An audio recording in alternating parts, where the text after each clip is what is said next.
So I've just had a client leave a really, really powerful session because their big question was, what about me? What about some time for me?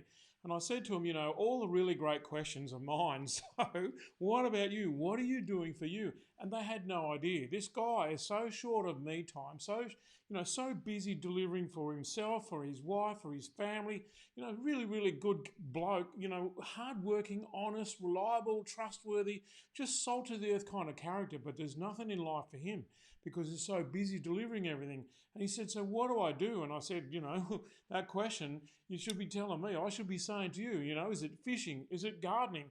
Whatever it is. He said, I've got no idea. So between us, we came up with a pretty powerful concept. It's not new, but it's kind of fresh from the point of view of it's just straight out of a client session. And essentially, what I said to him is, look, you are physical, mental, emotional, and spiritual. And so there's four of you that needs taking care of. So he got that. We started talking about what do you need physically? Well, what it boiled down to is if you look at it, there's a formula for physical, mental, emotional, and spiritual. We've only got to remember three things. So this is kind of like three secrets about four concepts, if you get what I'm talking about. Those four concepts are the physical, mental, emotional, and spiritual. So what are the three secrets? Well, the three secrets happen to be the same for each one: fuel, rest, and stress.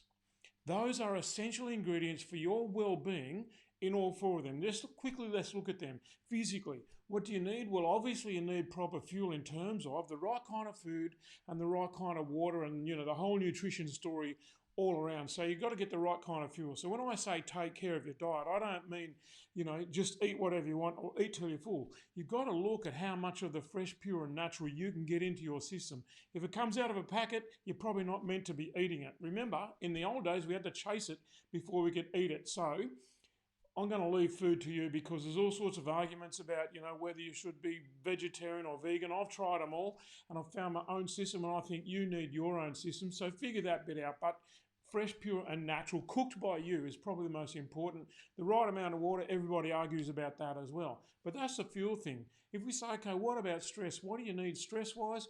Obviously, we need some physical exercise.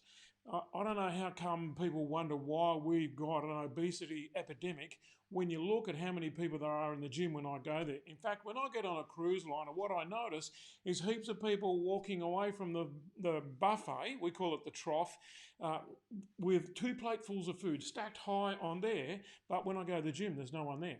And they're wondering why they're putting on weight when they're on a cruise. So we need the right kind of exercise. Once again, you can figure that out, whether that's going for a swim, riding your bike, going to the gym, whatever. But you have to find something that stresses your body. Remember, stress can be a healthy thing. So the right amount of physical exercise stresses your body to the point where it gets healthier. And of course, the third ingredient is rest. So that means getting the right amount of sleep. About 30% of Australians have trouble sleeping. So if you're in that category, you've got to look at what do I do to make make sleep a much more revitalizing kind of thing. There's a lot of things you can pursue at that thing. Lots of people have too much screen time before they go to bed, too much stimulation before they go to bed, too much food before they go to bed. So have a look at that and adjust things and biohack with yourself and just figure out, am I a person who's better off going to bed late and getting up late, or am I better off going to bed early and getting up earlier?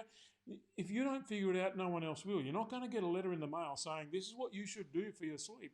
So you're going to have to work with that yourself. So that's it physically. The fuel is the right kind of food and water. The stress is the right kind of exercise. And the rest is the right kind of sleep. If we go to mental, the same three ingredients still occur. And that is fuel, stress, and rest. So what is mental fuel? Well, basically, it's quality material being fed into your head. We know with a computer, garbage in, garbage out. We willingly sit in front of the news and just feed garbage in there all the time. Maybe once a week it'd be just better off if you let the news sort itself out and you went and got some downloads from the comedy show and laughed your way to dinner or something like that. But quality material is really important.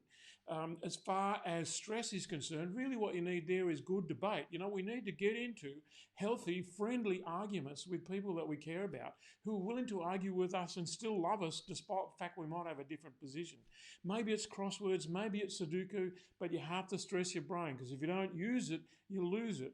That's not just true physically, it's true mentally as well. And you'll know as soon as you've got a mobile phone, what happens is you start forgetting people's phone numbers because you don't need to remember them because you're not using them all the time. And so you're not using that memory capacity, so it starts to vanish. And you start losing your car keys and you start walking into rooms in your house and saying, why did I come here? All that sort of stuff.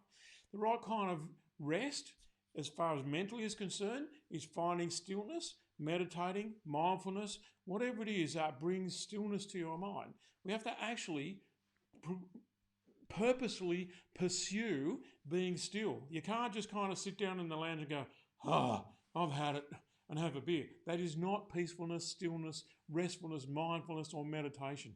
So mental clarity revolves around getting the right kind of fuel, stress, and rest. The fuel is all that good quality material you put in. The stress is the exercise that you make it do, and the rest is the peacefulness, the stillness, the meditation, the mindfulness, whatever. Which brings us on to our emotions. What do we do there? What is fuel for your emotions? Well, funnily enough, what is fuel for your emotions is also stress for your emotions. What we mean there is that you need to fully experience everything that you can. So that means that in an average day, you should get really angry, you should laugh your head off, you should cry, you should have as many emotional experiences as you can. We need to ride the emotional roller coaster and exercise that beast. Otherwise, it gets subject to use it or you lose it. And what that means is we don't know how we feel. Too many people find themselves wondering how they actually feel. And the reason they don't know is lack of practice. So the fuel for your emotions is feeling them, but the stress for your emotions is feeling them. What is the rest? Once again, finding stillness, finding peace. Maybe it's going out in the bush and sitting down. Maybe if you're a gardener, it's getting out in the garden and finding that place where your emotions just calm down and come to a point where the natural peace of our planet starts to seep into you. So that's physical, mental, and emotional. That leaves us with spiritual. Most people throw their hands up in the air and go, what is spiritual fuel and what is spiritual stimulus or stress and what is spiritual rest? Well, pretty much it's pretty straightforward. Spiritual fuel is what you read, it's how you worship, it's what classes you go to that educate you and uplift your spirit. You know, when you walk away from a class that's been devoted directly to you, not to how you get some more, how you make some more, how you do some more, but lifts your spirit. And that's why I say how you worship, if you worship. If you don't have a faith, then what's wrong with getting out in the bush and just feeling that? At the same time, what kind of quality material do you read that uplifts your spirit and leaves you feeling better?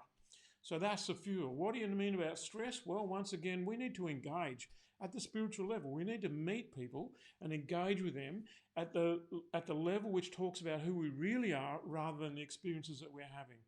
Debate fits in that character as well. So debate can be really, really important as far as spiritual stress is concerned because it exercises the spirituality that we all feel within us. And of course, what is the rest? Well, pretty much that's pray, meditate, worship, get out in bush, get yourself grounded. And really, that's kind of what we call your spirit being felt. Rather than growing your spirit, I'd suggest that what we do is we meet our spirit. It's big and it's powerful, but how often do you go there and get involved with it? So those are the three things, the fuel, the stress, and the rest for your spirit. I've just outlined them. So that's physical, mental, emotional, and spiritual. Same thing for all of them, fuel, stress, and rest, and you'll be flying. One thing I want to add to that, and then we'll wrap it up. All of those things that I mentioned, none of them, absolutely none of them involve screen time. See you next time you're looking at a screen.